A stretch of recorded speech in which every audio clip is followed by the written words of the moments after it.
I was officially diagnosed with Lyme like 6 years ago. And at that,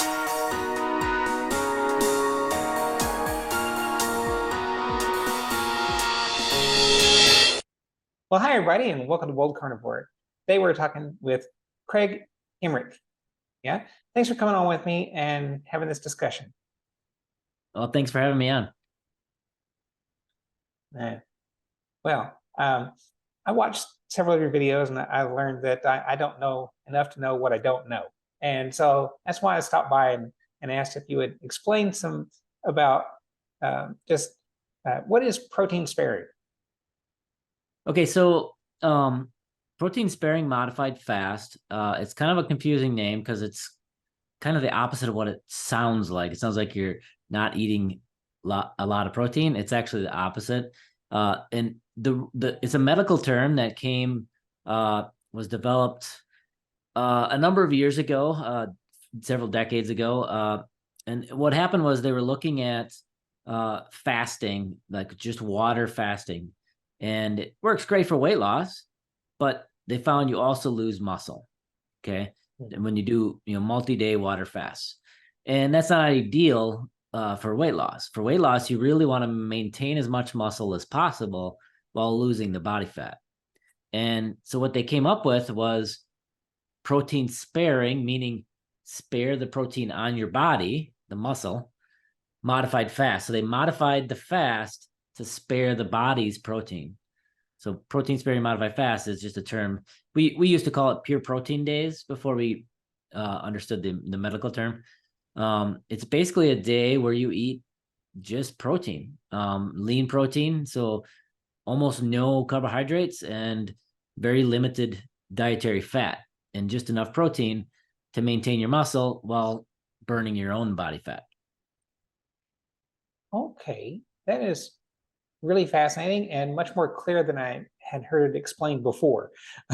Okay, Great. so the intent is that you should be fasting of everything that isn't protein, right? Yeah, and it's a tool. It's a weight loss tool, and it's we look at it as a substitute for a water fast. So instead of doing, 2 days, 3 days of eating nothing, just drinking water, you do 2 or 3 days of protein sparing modified fast days.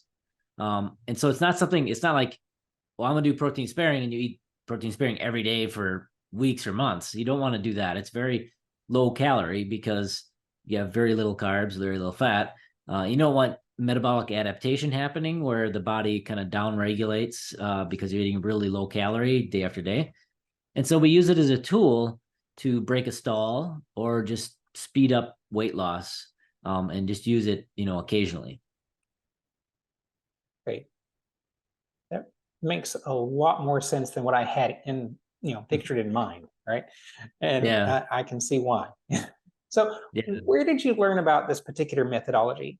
Is it like part of your study or personal or what? Just through studying, it's kind of interesting. I mentioned that we used to call it pure protein days. Uh, we've been doing this, Maria has been coaching clients on keto, low carb for over 20 years. So we've been doing this a really long time. And she just found that these type of days where you just did pure protein, basically doing protein with no carbs and limited fat, worked really well for weight loss. And so, 20 years ago, she was doing it with clients, but we just called it a pure protein day because she knew it worked.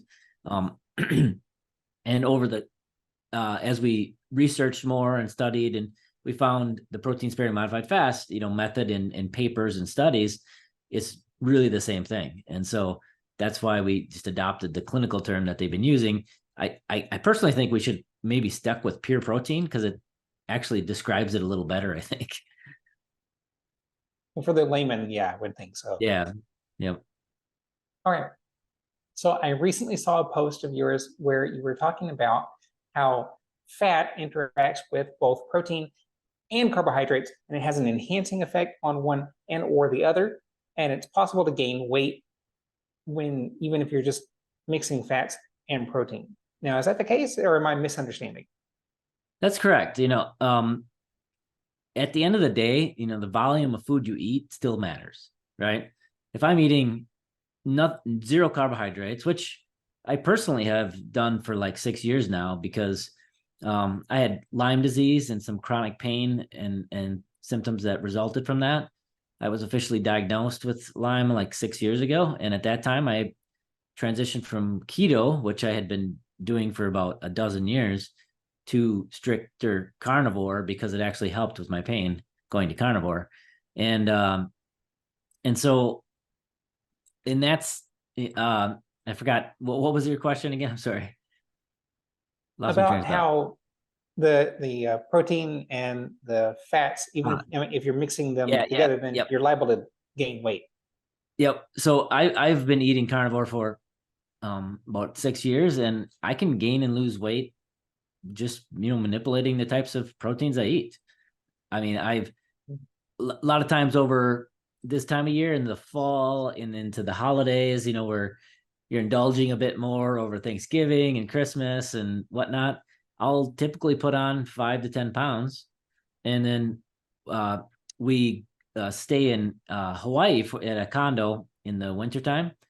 And then there I eat fish a lot because they have wonderful fresh fish there, which we don't get in Wisconsin necessarily, not ocean fish anyway. And fish is leaner, right? There's not a lot of fat on fish. And so when I go there and start eating more fish, which is a leaner cut, I'll shed the 5 to 10 pounds, So, I mean, it's kind of a myth in the carnivore community in some areas where they basically say, if you eat nothing but animal protein, you can't gain weight. And that's not true. I mean, at the end of the day, you got to balance it with your goals, with your activity level, and all of these types of things. Is it a lot easier to manage your weight when you're just eating animal proteins? Probably. But there's definitely, I mean, one of the things, especially, and here's one key factor too, is especially if you include dairy, and we have time and time again. I mean, all of our clients, if they're trying to lose weight, we tell them cut 100% of dairy because it'll always help with weight loss. And I can't tell you how many clients we've had come to us that we're doing carnivore the way a lot of these promoters promote, which is just eat all the fattiest cuts of meat until you're comfortably full or stuffed. And they're gaining weight. And this is with a lot of women that we have come to us that tried carnivore with those methods. They're just gaining weight, putting on 5, 10, 15 pounds. And they're obviously frustrated. So they come to us and we adjust it a little bit. Let's eat some leaner cuts of meat. And they start losing weight again. I mean, this is so common. It's happens all the time. So at the end of the day, you got to ask yourself, where does the fat you eat go? Right. So it's pretty fundamental, right? Put fat in your mouth through, fatty meats or whatever. The protein, let's eliminate carbohydrates right now because we're talking about carnivore. The protein you eat is not used as a fuel unless it has to be, meaning you don't have any fat on your body and you're not eating any fat or carbohydrates. It's got to use the protein because there's nothing else. So it starts converting protein into glucose to have some fuel around. But otherwise, protein is just used as a building block to build muscle, to build hair, skin. There's so much daily need for protein in the body. The body's going to use those amino acids to do those things and build muscle and build new skin and everything, nails. And then so you're down to fat, right? And so fat is the only variable here in that when you eat it, there's only really 3 places it can go, right? It can go right through you, so out through the stool, or it can, the initial step is 2 places, either go right through you or get absorbed into the bloodstream. Okay. There's been studies on this. One that I like to cite, changed only dietary fat from like 60 grams a day up to like 150 grams a day. So like a 90 some gram increase of dietary fat. And they actually collected and measured the stool and see how much fat ended up in the stool. And for that extra 90 grams of dietary fat, only about 1.5 grams additional fat was in the stool. It was like 2 to 3 grams of fat in the stool. So it's not going through you. And if it did, you'd know it. Because I don't know if you remember, there was this Wow Chips, the Olestra. It was like fake fat that went right to, you didn't digest it. It did go right through you. And what happened?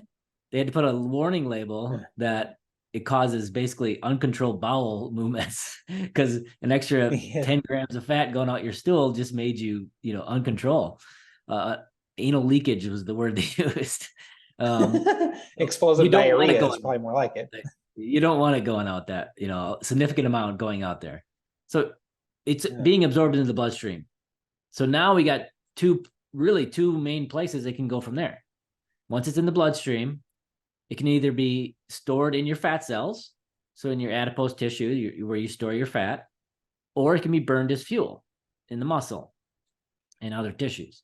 So if it's being burned as fuel, which again, if you're just sitting eating a meal and you're not running a marathon, there's not a lot of demand for lots of fuel at that point. So not a lot of it's going to get burned as fuel. And even if it did, you're burning the fat you ate instead of the fat stored on the body. And so if weight loss is the goal, the vast majority of the fat you eat ends up in your fat cells. So that's the first place it goes, because you don't want it in the bloodstream, right? If it stayed in the bloodstream, you've got triglycerides of 2,000, 5,000. I mean, nobody wants that. You want it out of the bloodstream. And the only thing to do with it is either burn it as a fuel or stuff it into storage. And so the body puts the vast majority of what you eat into storage. So at the end of the day, if your goal is to shrink your fat cells, so you want to empty them out and get rid of some of that fat, the way to do it is moderate the dietary fat a bit, so not so much coming in the diet, and allow your body to burn more off the body. And then you shrink the fat cells because you burned more than you put back in. And this would be exacerbated to an extent if you were to replace that protein with carbohydrates, would it not? Because so then you've got a double whammy. What happens with carbohydrates is something called the Randall Cycle. It's basically this situation where in the presence of carbohydrates, your body burns less fat. So it just displaces burning the fat. So been many studies on this. If you have zero carbs and you're eating some fat, they actually do methods to radio trace where what's being oxidized, and they'll see that the X amount of fat is burned as a fuel in your body. When you add carbohydrates, it just goes down and the carbohydrate is burned. So carbohydrates just displace burning your own body fat as fuel. So the more carbohydrates you eat, the less fat you're going to burn within the body. So it's called oxidative priority. The fuels like glucose are a higher priority fuel, so they are burned first. And then once those are burned off, then you burn the fat. So that's just kind of how the body works. Because the conversion is probably expensive for the body, yeah? To convert glucose into fat? Well, the other way around, and like with fat, yeah, I mean, you can using it up as opposed to the glucose from a carbohydrate. Yeah, so basically it's when you eat, so when you're eating a standard American diet, you got a very high carbohydrate and pretty high fat in the diet. And so what happens is, because the body is dealing with all the carbohydrates, all the fat you ate just gets stored. So it just shoves it into storage while it deals with the carbohydrates. And that it keeps happening over time because you can't keep, having this high glucose level, high carbohydrates in the diet. You're just going to keep storing off the fat you're eating. And that's really where most of the fat on the body comes from. It's not the glucose being turned into fat, because that does happen when you have a large excess of carbohydrates in the diet, and the body runs out of storage space for carbohydrates. So the muscle, the liver, it doesn't have any more room to store glucose. It converts some of the glucose over to fat and then stores it as fat.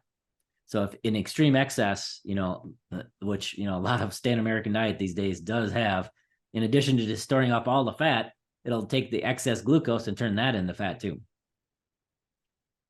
Oh, I see. Okay. So I caught the reversed documentary, right? And there was a moment there where Maria and Dr.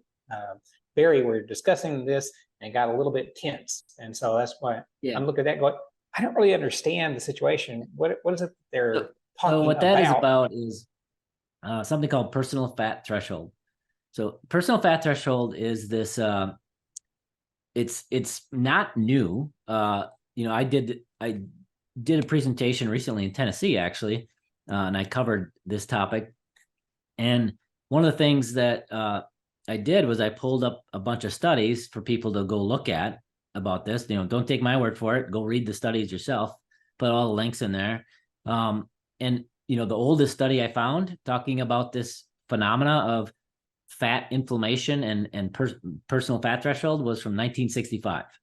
So this has been around a long time. And there's like over 2,000 studies looking at fat inflammation and how it leads to inflammation, insulin resistance, etc. But here's the basic concept of it. When you're a toddler, your body makes more fat cells. And you get to a certain age as a young child, and the body stops making new significant amounts of new fat cells, right? You just have the fat cells you have, and you either fill them up or you shrink them, right? And I learned this, I don't know, it's weird because I learned this when I was like a teenager in some class, and I was like, oh, that's kind of interesting. And I never realized how impactful it would be later in my life. And so what happens when you have this is you can have some people that have a lot of fat cells, so lots and lots of fat cells, or some people that have very few fat cells, and you just fill them up and shrink them, right? Well, let's take a look at those two people. The person with very few fat cells, if you start overeating and getting too much fat, carbohydrates, and then fat, displacing whatever it might be, you're going to start filling up those fat cells, but you don't have a lot of them. And fat cells are kind of like balloons. You can only fill them up so much, and they're going to burst. They can't handle any more fat. And so what happens when they get stuffed and inflamed, they reject insulin. They say, don't put any more fat in me. I'm full. And if you get too many of your fat cells in this state, guess what? You're insulin resistant, because no matter how much insulin your pancreas keeps putting out, it can't push the fat out of the bloodstream into the fat cells because the fat cells aren't taking fat anymore.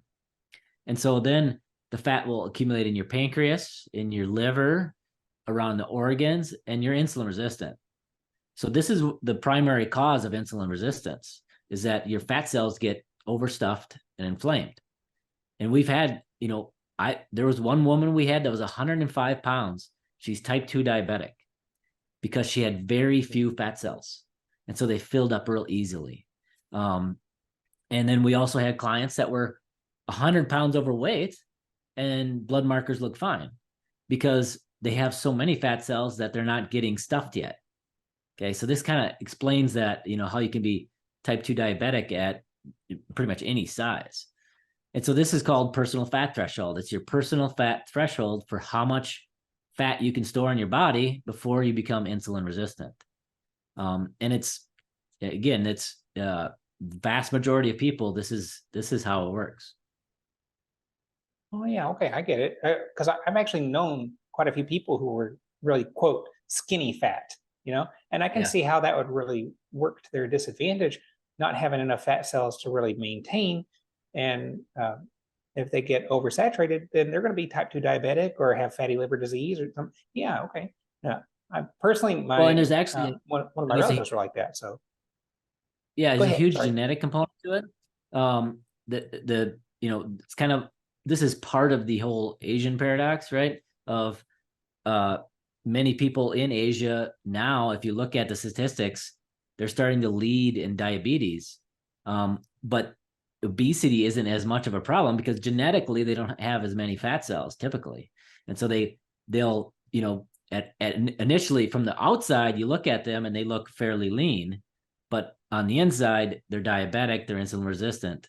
And again, it's because they don't have a lot of fat cells, and there's a big genetic component to how many fat cells you do end up producing when you're young. And so that can be part of the reason for that. How about fat type conversions, like fat cell type conversions? Because I've done a little bit of reading on brown fat and how it burns more efficiently. Yeah. Is it possible that perhaps? Go ahead. Yeah, the adipose tissue. So your adipose tissue is the cells where the fat gets put into, right? And there's different types of adipose tissue. There's white adipose tissue, which is basically just a cell to store fat in. And then there's brown adipose tissue, and there's kind of in between, but there's brown adipose tissue, brown fat, that is fat cell with fat in it, and mitochondria. And the mitochondria create heat. And so it's, from a metabolic standpoint, it's better to have more brown adipose tissue because you're generating heat, which is burning calories. And so it increases your metabolic rate, your basal metabolic rate, or the number of calories you burn all day long, just sitting around and existing. So the more brown fat you have, gives you a metabolic benefit. And a lot of things can promote brown fat development. One of them is eating keto or carnivore. There's been studies that have shown this. When you eat this way, more adipose tissue becomes brown or active with mitochondria. There's also like cold therapy and other things you can do to promote development of more brown fat. I have noticed that I don't get cold quite so easily. As I've gotten slimmer, I would have thought, well, I'm going to get cold now, but no, that's not the case. Part of it, yeah. Yep. Wow, how about that? I didn't know whether that was the case or not, but I thought it's possible if you're eating this way, it might build up the brown fat tissue. That's interesting. Yep, definitely. There's been studies on it. Half a thought. I didn't know that there were studies. That's awesome. But a half a thought. I wondered, what is your background? Do you have a medical background or a research background? So I'm actually, by education, an electrical engineer. Excuse me. And I was in electrical engineering for like 20 years. And during that time, I met my wife, and she went down this path for her own health to help with the health issues she had. She had PCOS and acid reflux and these other issues. She was able to reverse those with diet, started coaching other people. And I don't know, 13 years ago or so, I decided to step away from engineering to focus, because I was helping her, with their website and their business. I stepped away to focus full-time on our business. And at that time, I kept the engineering mindset of I got to study to keep up on the latest and all that kind of stuff. So I applied that to biochemistry and just researched and self-taught over the last 12, 13 years of biochemistry and how the body works. Totally awesome. That is fantastic. Oh. Wow. All right. Now, you mentioned that you had Lyme's disease. Has that been put into remission, or is it cured? Is it gone? Or is it just something that's lurking in the background? Yeah, Lyme disease is a tough one. I mean, you get from a tick bite. I had pain for like the last 9+ years, and it took actually it's probably more like 10 years now. But it took like 5-6 years to figure out what the problem was. It was a pain in my back, moved up to my neck, shoulders. I always thought it was Lyme, but the standard Western blot Lyme test they give you is, I know now, is like 70% false negatives, which means they say you don't have it when you really do. And so that's what I got at the time, and it said I didn't have it.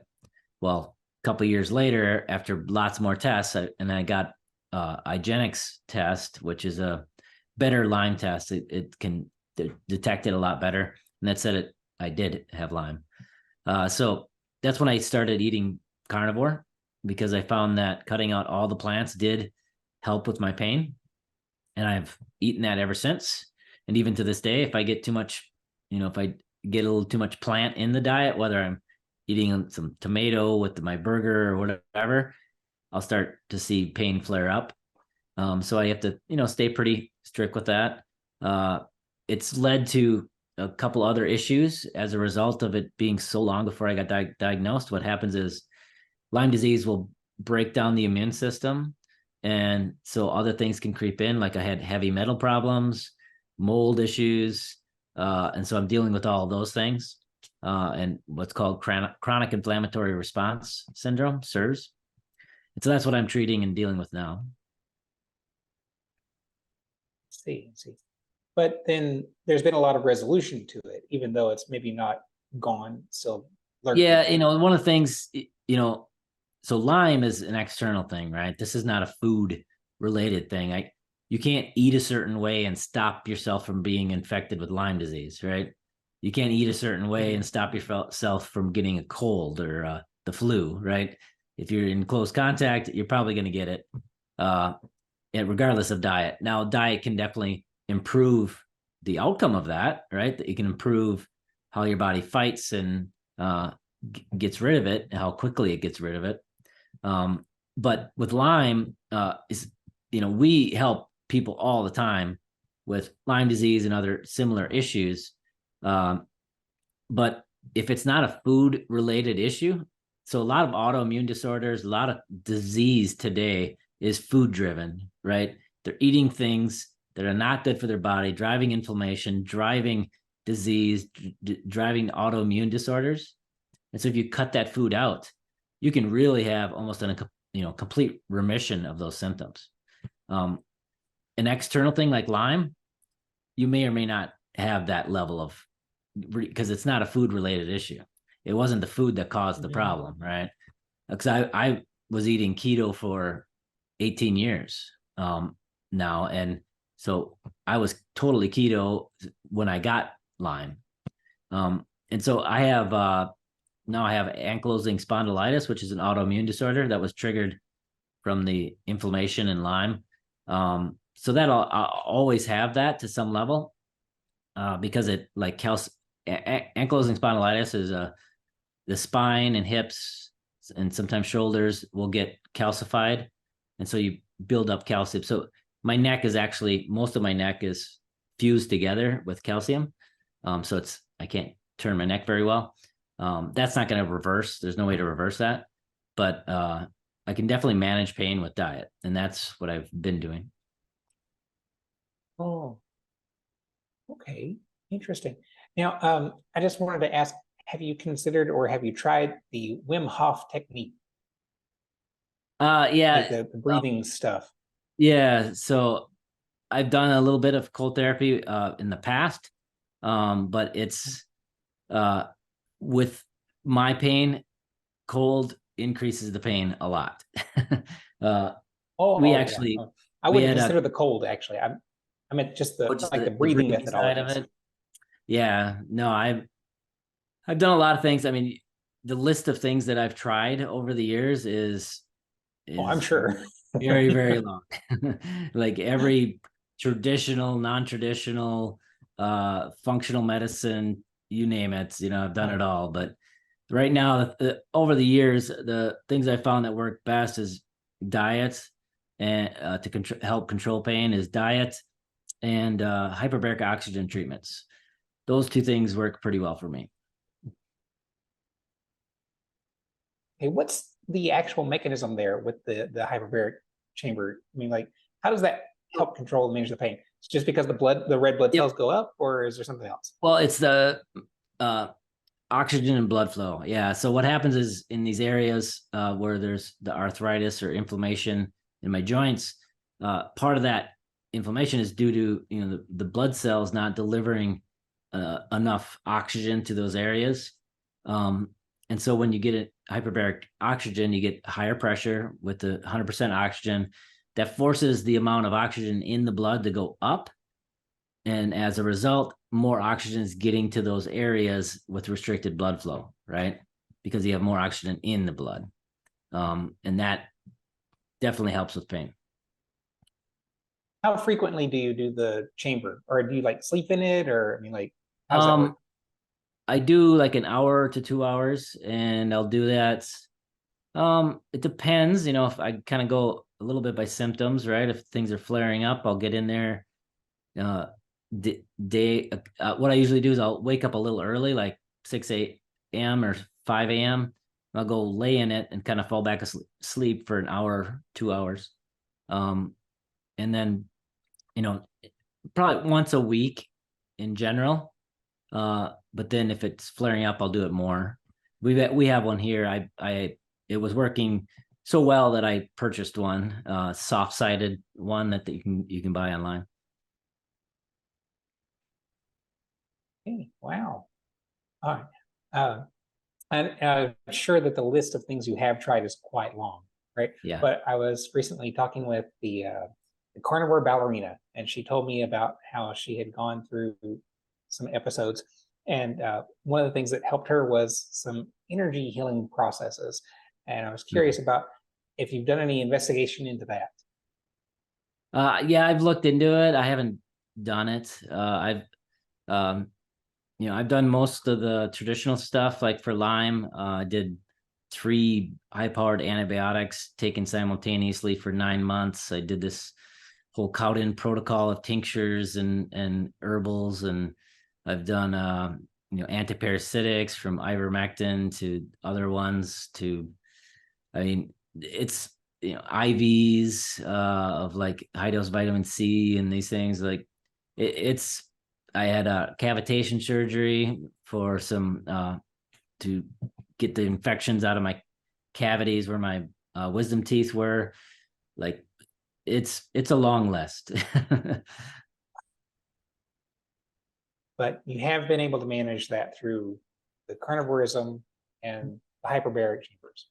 Those are the things that have Nice. definitely worked the best for me. Yeah. Wow. Wow. I did not know that when I asked for this meetup that you would give me such an interesting story.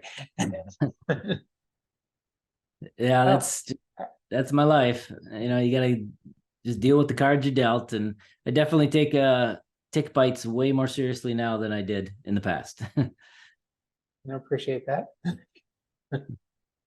Oh, so you have your wife and 2 sons, if I'm not mistaken, right? Correct. Right. Okay. Cool. And what do they like to eat? What is their favorite food? Um, their favorite is this Italian chili my wife makes. It's probably one of their favorites, at least on a day-to-day basis. They love sushi. We do sashimi. It's probably their favorite, but we couldn't afford to feed them that every day. But they like bunless burgers, and we adopted them from Ethiopia 12 years ago now, and we just brought them home and fed them what we ate. One of the first solid food. Our son Kai was 1.5 when we brought him home, and one of the first solid foods he had was bone marrow, and a little bit of salmon, broken up, egg yolks. We just fed them what we ate, and they've thrived. It's amazing how much. I mean, they started out barely registering on the growth charts because nutrition in Ethiopia wasn't great at the orphanage. And within a year, they were at 50%, and then the next year they're at 75% on the growth charts, and they've stayed there ever since. I mean, they just are thriving. That's great. Yeah, I had noticed that they're getting quite tall. Yeah. I've seen Yeah, some of Mike has the grown like earlier videos 7 when they were inches. small and they were running around the kitchen and stuff. Yeah, our oldest Mike has grown like 6 or 7 inches in the past year. It's crazy. Wow. Wow. That time does fly. I've got 2 myself, and it's just like Yeah. one day you're carrying them around and patting them, getting the burps out, and the next day you're like, Yeah. high school? Seriously? It's crazy. Wow. Well, I'm very, very, very glad that you went ahead and said you'd do this meetup with me. It's fantastic. And you've answered quite a lot of my questions because protein sparing and seriously, you can gain weight just eating fat. I wouldn't have thought that, man. Wow. Wow. Yeah. I So mean, it's just how the body works. I mean, it's got to go somewhere, right? Yeah, I suppose that's the case. I've been listening to so many of the people in the carnivore space, though, and we tend maybe to recycle information back towards ourselves, and we go, "Well, I can eat as much of this as I want because it's carnivore." I can see how that might be a problem. Yeah, I mean, you can overdo anything, right? I mean, and part of the problem too is people that are very obese. So somebody that's 100 pounds overweight, they have leptin resistance. And so when you have leptin resistance, it means you don't get the I'm full signal like you should. So it's a lot easier to overeat, even eating carnivore foods, right? And so that's, I think, the situation for a lot of these people that we see as clients. They've got leptin resistance. They're not getting the I'm full signal like they should, and they're just gaining weight as a result. So just, moderating the fat down a bit really helps, because protein's very satiating. Protein, calorie for calorie, is more satiating than fat. Again, calorie for calorie, because 9 calories per gram for fat, 4 calories per gram for protein. If you eat the same amount of calories of each, it's going to be hard to eat that much protein, where fat can be easier to eat a lot more because it's so energy dense. And so that's a big part of it too, is if you prioritize the protein, you'll get full and get that I'm full signal quicker. Right. So just to reverse for a moment, going back to the reverse thing again. Yeah.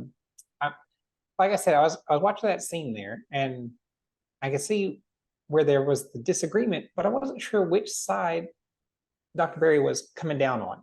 What was his position in it? Or is it unclear to you? I honestly don't know. You'd have to ask him about that. He hasn't been on with me yet. Maybe someday. All right. Wow. It's fantastic. Oh, cool deal. All right. Well, I wouldn't want to hold you over too long. I know you're very busy, and I was late. Well, thank you for having me on. About that. Yeah. Thank you very much. So every time I have a guest on, I ask if they have any pearls of wisdom or a little snippet they'd like to pass on to the audience. Have you got any words that you'd like to share? Just get into it and do it. If you're debating whether to do this kind of lifestyle and diet, and is one thing I know for certain over 20 plus years of doing this, there's never anybody that didn't feel better eating this way. I mean, maybe you don't get the results you want to see right away, or it takes more time or whatever. There's nobody that ever feels worse. So there's no downside to giving it a try. And so if you're thinking, oh, maybe I'll start after New Year's or whatever, just jump in now. You're going to feel better, and you'll realize how good your body can really feel.